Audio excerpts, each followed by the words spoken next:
eu quero agradecer ao Senhor nosso Deus. Ele que tem sido benigno, tardio em irar-se. Ele que tem sido longânimo em nossas vidas. Ele que tem sido provedor de todas as coisas. Tudo que temos foi Ele que proveu para nós. Neste momento, eu te agradeço, Senhor. Declaro o meu amor, declaro a minha fidelidade a Ti, Senhor, pelos livramentos, por tudo que o Senhor tem feito em minha vida. Apesar de ser um homem pecador, mas o Senhor teve misericórdia da minha vida. Por isso, em forma de oração, eu te agradeço, Senhor. Muito obrigado. Quero também neste momento entregar nas mãos do Senhor a vida de cada ouvinte do meu canal, a vida de cada pessoa que ouve os meus vídeos, que assiste aos meus vídeos. Quero dizer a vocês que vocês são muito bem-vindos. Sejam realmente muito bem-vindos em meu canal cristão preocupado com a salvação das pessoas, daquelas pessoas que ainda não têm uma intimidade íntima com Deus, lá no profundo, uma intimidade mais profunda, que não tem um relacionamento com Deus, que ainda não tem um entendimento do que é a salvação. Nós estamos aqui exatamente para isso, para trazer uma palavra que possa edificar a sua vida, que possa despertar a sua vida, para que você possa ter um encontro com o Senhor Jesus. Pois bem, se você tiver a sua Bíblia aí fácil, abra no livro de Gênesis, no capítulo de número 3, Gênesis 3, que fala sobre o relato da queda do homem. Realmente é um tema muito forte, porque envolve muita coisa, O pecado, ele destruiu muita coisa, O mundo era aprazível, o homem vivia num paraíso, não existia pecado, O homem foi criado perfeito, sem nenhum pecado, perfeito, tanto que eles andavam nus e não percebiam, mas o pecado enfermou a carne do homem, o pecado enfermou a natureza, o pecado enfermou a natureza em geral, tanto que a Bíblia diz que a natureza geme pela volta de Cristo, para que seja restaurada. A terra geme pela volta de Cristo, para que seja purificada com fogo, porque a terra está enfermada pelo derramamento de sangue. Então veja o estrago que o pecado trouxe à humanidade. Amém? Então é um tema realmente muito forte, que fala sobre o relato da queda do homem, que fala sobre o início do pecado, que fala sobre a origem do pecado, que fala sobre o primeiro homem criado por Deus e a primeira mulher criada por Deus. Tem muita gente aí que diz, que prega, que diz que quando Adão foi criado ou formado por Deus, já existia pessoas, mas isso não é verdade. Adão foi o primeiro homem criado. Todos nós somos descendentes de Adão. Todos nós pecamos porque pecamos em Adão, porque Adão foi o primeiro homem e o único formado por Deus. Através de Adão veio toda essa descendência que tem hoje.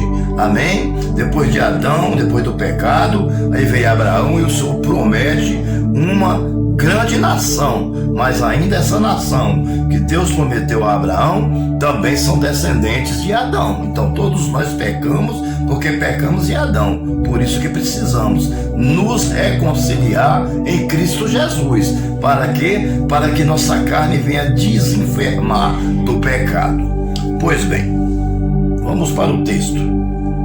Diz assim: ora, a serpente, que era o mais sagaz, mais astuto de todos os animais selvagens que o Senhor Deus tinha feito. E ela perguntou à mulher: foi isto mesmo que Deus disse? Não comam de nenhuma fruta da árvore da vida? Amém? Pois bem, então veja que a serpente ela já começa a torcer a Bíblia, né? Porque ela, na realidade, ela estava personificada em Satanás, né? Satanás já tinha caído quando Adão comeu da fruta e pecaram. Satanás já tinha caído, e foi Satanás que usou a serpente, estava por trás da serpente, para induzir Eva a comer. Veja só, vou repetir o versículo. Ora, a serpente era o mais astuto de todos os animais selvagens que o Senhor Deus tinha feito. E ela perguntou à mulher: foi isto mesmo que Deus disse? Não coma de nenhum fruto da árvore do jardim? Respondeu a mulher, a serpente: podemos comer do fruto das árvores do jardim. Mas disse: não coma do fruto da árvore do conhecimento do bem e do mal, que está no meio do jardim. Nem toque nele, do contrário vocês morrerão. Amém? Então veja só, preste bem atenção. Quando o Senhor disse isso, vocês morrerão, é o seguinte, é que eles perderiam a comunhão com Deus, perderiam o crédito com Deus, perderia o lugar aprazível que era o paraíso, que era o jardim do Éden, onde eles estavam, né? E teria que agora trabalhar para o seu sustento. Foi isso que Deus quis dizer. Ou seja, essa seria o quê? Uma morte espiritual, só que envolve também a dispensação da consciência, ou seja, eles saíam da dispensação da consciência e o levaria, ou da inocência, e o levaria à dispensação da consciência, ou seja, agora eles teriam o conhecimento do que era bom e do que era ruim. Antes eles viviam como uma criança. Uma criança, você dá uma palmadinha nela, reclama dela, mas ela, daqui a pouco ela corre para seus braços e: oi, paiinho, tal, já lhe beija, e aquela coisa. Ela não guarda mágoa no coração, você entendeu? Porque vive ainda na inocência. Era assim que Eva e Adão viviam no jardim. Na realidade, quando Deus criou o homem para que o homem vivesse eternamente. Amém? Para que o homem vivesse eternamente. Tanto que essa árvore da vida continha um fruto, que todas as vezes que o homem ficava enfermo, ele comeria dele e aí sim ele sararia. Tanto que o livro de Apocalipse fala sobre isso, né? Fala sobre isso. A Bíblia diz que quando nós formos viver na Nova Jerusalém, né? Que não precisará de algumas coisas. Por exemplo, o nosso alimento será a árvore da vida. A árvore da vida, ela está hoje no paraíso. Ela está muito bem guardada, porque um dia nós vamos ter acesso a ela de novo, entendeu? Um dia nós vamos voltar à inocência do paraíso perdido, do paraíso que nós perdemos lá no Éden. Quando Adão perdeu, nós também perdemos junto com ele. Mas hoje somos já recuperados, porque o Senhor Jesus já nos resgatou, mas ainda falta o corpo ser glorificado, porque ainda ficou a consequência do pecado. Ou seja, mesmo nós recebendo Jesus e tendo o Espírito Santo dentro de nós, ainda estamos vulneráveis e sujeitos a pecar. Para você ver o estrago que o pecado causou. Amém? Agora, se Eva e Adão não tivessem pecado, né, e comido da fruta, todos os homens viveriam eternamente e nunca morreria. Essa é a realidade. Aí, e como é que seria isso? Esse monte de homem sem roupa, né? Vivendo sem roupa, porque antes nós vivíamos luz e não tinha malícia com ninguém. Não é verdade? Hoje tem gente por aí que não pode ver um par de perna de uma mulher e já está tudo doido, amalucado, não é verdade? Porque falta o Espírito Santo dentro dele. Ou seja, esse pecado é o pecado de Adão. É o pecado de Adão. Porque sexo só com a sua mulher. Amém? Sexo só com a sua mulher. E tem que casar. Não pode ter sexo antes do casamento. Amém? Tá certo que você, vamos supor que você praticou sexo antes do casamento, mas você não conhecia Deus, e tudo bem. Deus não leva em conta o tempo da ignorância. Mas hoje não, hoje você conhece a Deus. Então hoje você não pode mais fazer isso. Porque se você fizer, você está pecando conscientemente. E aí o castigo para um pecado desse ele é dobrado. Porque você está fazendo uma coisa que você sabe que a Bíblia condena, que a lei de Deus condena, mas você está teimando e está fazendo. Então o que aconteceu? A serpente muito sagaz, personificada em demônio, em Satanás, engana a mulher. E a mulher oferece para o marido. E o marido vai também e come. Amém? Ou seja, de quem é a culpa? Da serpente, da mulher ou do marido? Eu vou ser sincero a vocês. Eu responsabilizo pelo pecado apenas uma pessoa, só Adão. Para mim, ele é o único que é responsável pelo pecado. Porque veja só, a serpente deu a mulher comeu. Então a mulher chegou com o fruto, falou: eu comi do fruto que Deus proibiu, do fruto proibido. É uma delícia, você quer? Qual era o dele? Não, eu não quero. Aí agora você vai ter que acertar as contas com Deus, porque Deus pediu para que eu não comesse. Ele deu a ordem para mim. Eu sou o homem, eu sou o cabeça da mulher, eu sou o cabeça da família, então eu não vou comer. Mas ele não foi sábio e também comeu. Então todos nós pecamos em Adão. Então veja a consequência, né, trágica que o pecado traz, né? Veja a catástrofe, né, que o pecado traz. O pecado ele enferma a carne do homem, ele leva o homem a se prostituir, a beber, a fumar, a jogar, a fazer tudo que não presta, a blasfemar contra Deus, a brincar com Deus, né? A brincar com Deus, como vimos por aí, a gente vê por aí, sempre passando na televisão, muitas pessoas brincando com Deus. O pecado nos levou a perder um lugar aprazível, um lugar de paz, um lugar onde não teríamos provações nem tribulações. Levou a mulher a ter dor de parto, agora multiplicada. Antes ela já tinha, mas não era tanto, aí multiplicou a dor de parto, você entendeu? Então o pecado ele trouxe uma catástrofe muito grande, além de enfermar a própria natureza. A própria natureza geme por causa do pecado. Pois bem, vamos lá. 4. Disse a serpente à mulher: certamente não morrerão. Deus sabe que no dia em que dele comerem, seus olhos se abrirão e vocês, como Deus, serão conhecedores do bem e do mal. Amém? Então ela atiçou, né? Ela deu um empurrãozinho para que a mulher comesse e pecasse, você entendeu? Ou seja, influenciou na atitude de Eva e na atitude de Adão. Mas o Senhor permitiu, por quê? Porque o Senhor estava provando o homem. O Senhor ele sempre nos prova, né? A condição que Deus nos dá para nos dar salvação é a obediência, né? É a obediência. Ele nos prova na nossa obediência. Se nós permanecermos firme na fé, obedientes a Deus, viveremos eternamente, porque assim que Ele voltar, nós estaremos com Ele, porque nós seremos arrebatados ao seu encontro. Agora, se nós vivermos em desobediência, com certeza não vamos ter comunhão com Deus, não vamos conseguir ver a Deus. Só vamos ver a Deus para nos ajoelhar diante dele e confessar para a condenação eterna.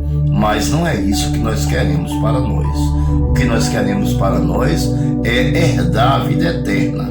O que nós queremos para nós é alcançar a glória, é receber a coroa das mãos do próprio Deus, que é a nossa salvação, é ser servido pelo próprio Cristo nas bodas do Cordeiro. Essa é a nossa vontade, essa é a nossa expectativa, é a vinda do Senhor, né?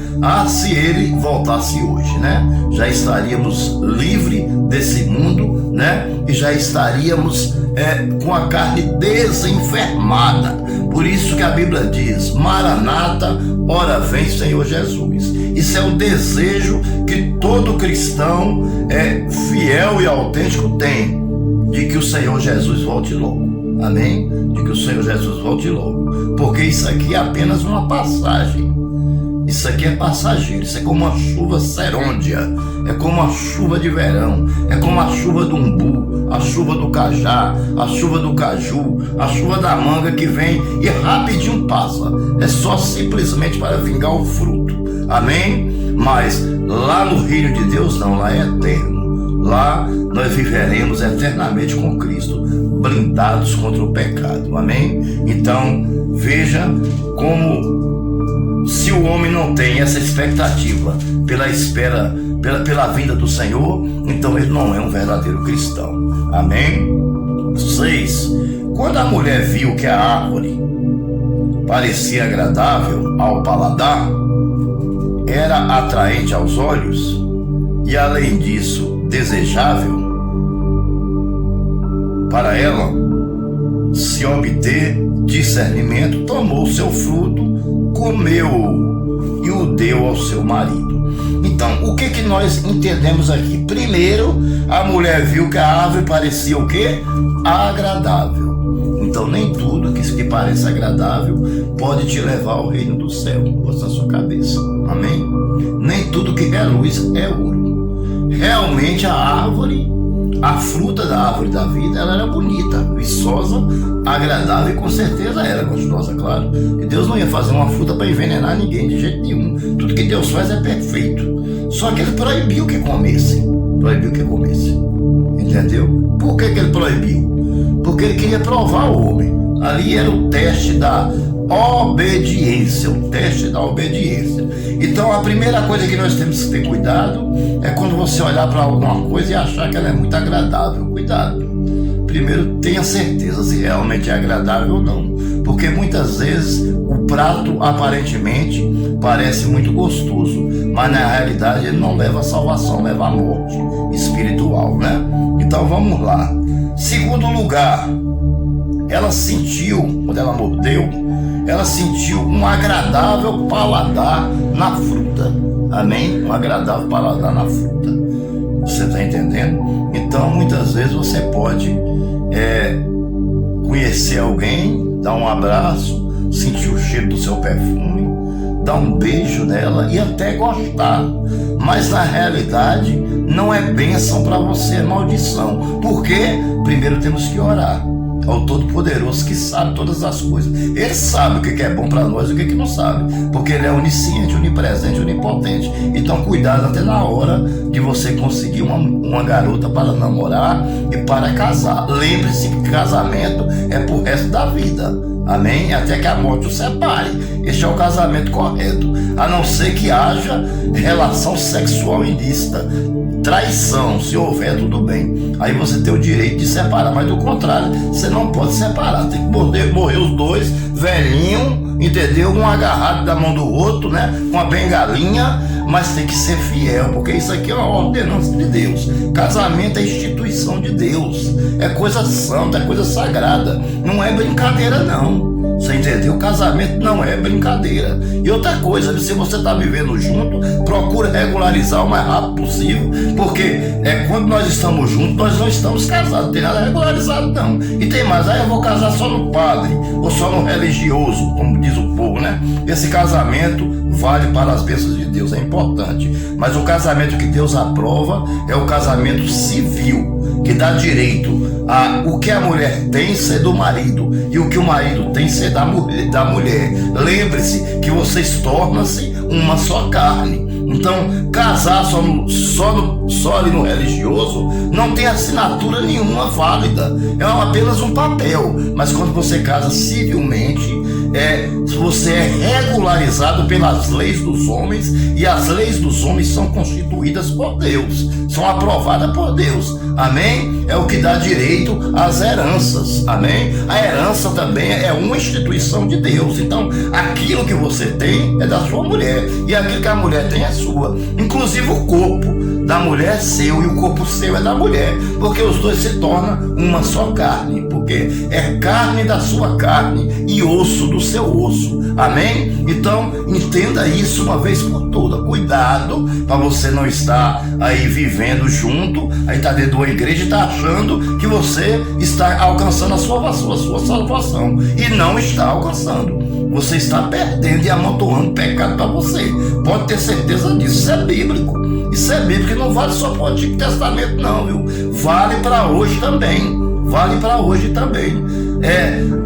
O casamento tem que ser muito bem regularizado, porque é uma instituição de Deus, e as coisas que são instituídas por Deus são coisas santas, amém?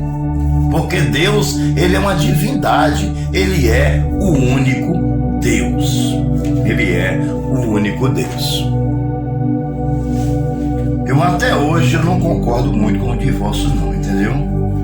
Eu acho que a mulher que viveu uma vida inteira com você, passando sua roupa, né, cuidando da sua vida, claro que não existe casamento perfeito, ela não vai se irritar com o outro, isso vai acontecer, claro, ninguém é perfeito, Deus até permite, porque para mostrar que nós não somos perfeitos, mas tudo que ela fez por nós e a gente pegar e trocar por outra, porque ela ficou, né, um pouco mais idosa, porque o seu corpo não é mais aquele corpo bonito de antigamente, eu não acho isso justo.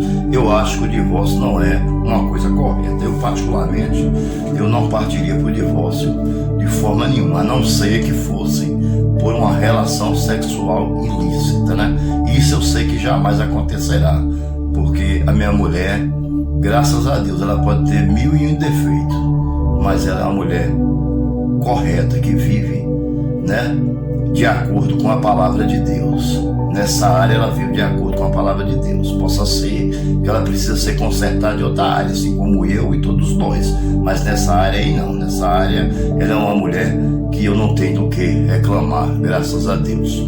Pois bem, continuando, vamos aqui, né? Então ela achou agradável, o seu paladar era atraente aos olhos, ou seja, quando você olhava, era um fruto viçoso, né? Viçoso, bonito, né? E além disso, desejável,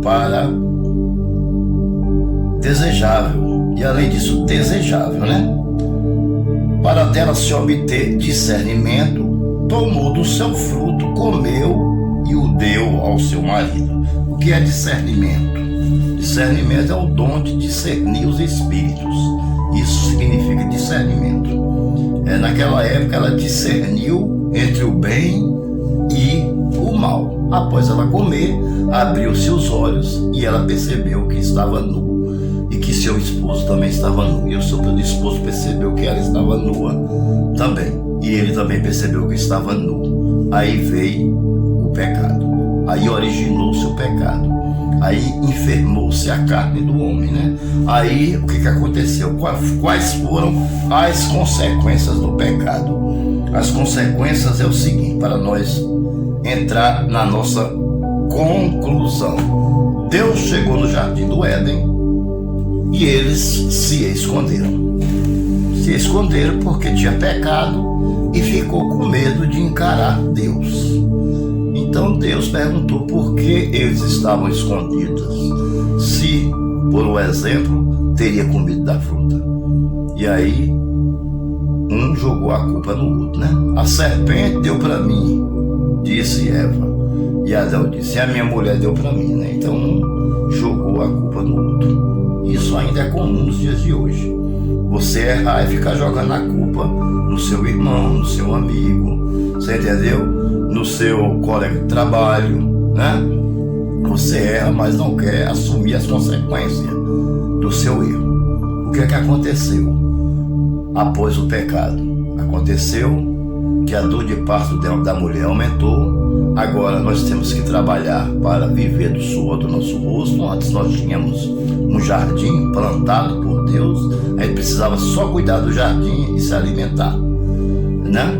Agora nós temos a mulher tem a dor de parto multiplicada, né? A dor de parto multiplicada, a natureza foi enfermada e todos nós pecamos em Adão. Todos nós pecamos em Adão. Vivemos num mundo que é um caos. Desde a época de Noé, que Deus vem destruindo pessoas. E o pecado, ele continua na terra, para você ver. Ele só vai terminar quando Deus arrebatar a igreja, a sua igreja. Quando houver a grande tribulação, e aí a terra ficará totalmente vazia. Aí é onde o Senhor purifica a terra e desce com a igreja e os anjos para implantar o reino milenar. Amém? O reino milenar que durará 1000 anos, por isso dá o nome de reino milenar. Amém? Que é o governo teocrático de Cristo. O próprio Cristo reinará. Amém, irmãos? Não haverá superfaturamento nesse reino. Não haverá superfaturamento nesse reino, porque é um reino sério, é um reino governado pelo próprio Deus. Os outros quase todos têm, infelizmente, né?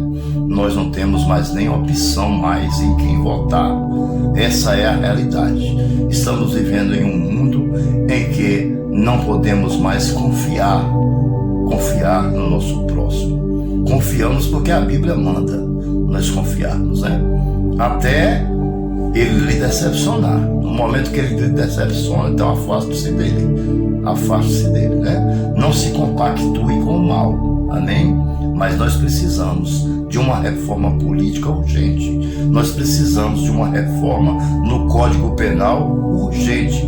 Nós precisamos de uma reforma no amor, para que o amor se derrame no coração do homem, para que o homem faça as coisas com lisura, para que nós tenhamos um mundo saudável e Deus se agrade de nós. É isso que está faltando. Então, o que nós podemos fazer é o quê? Continuar orando pelas autoridades e os nossos governantes, que é o que nós evangélicos fazemos sempre nós oramos pelos prefeitos, governadores, senadores, deputados estaduais, federais, pelos nossos juízes, pelos nossos desembargadores, vereadores, enfim, por todos os governantes que existem na face da terra. Nós oramos por ele, porque Deus pede para que nós oremos. Porque quando nós oremos pelos nossos governantes, nós estamos ajudando o Espírito Santo a aproximar deles e eles terem uma comunhão com Deus. Quando eles tiverem uma comunhão com Deus e começarem, antes de tomar qualquer atitude, orar e pedir permissão a Deus se deve ou não fazer, aí o mundo vai melhorar e o pecado ele vai diminuir. Possa ser que ele nunca se acabe enquanto nós estivermos aqui na terra. Provavelmente nunca acabará, mas ele vai diminuir. Lembra da cidade de Nínive, que se vestiram de pano de saco e se arrependeram e foram humildes, e Deus se arrependeu, ou seja, Deus teve pesar no coração, porque Deus não se arrepende. Deus não é homem para que minta, nem filho do homem para que se arrependa, né? Ele teve pesar no coração e perdoou o povo e não matou mais o povo. Então, se os nossos governantes começarem a voltar para Deus, se eles voltar para o Senhor, entregar a sua vida ao Senhor e fazer as coisas tudo de acordo com o que a Bíblia manda, pode ter certeza que nós teremos um mundo melhor.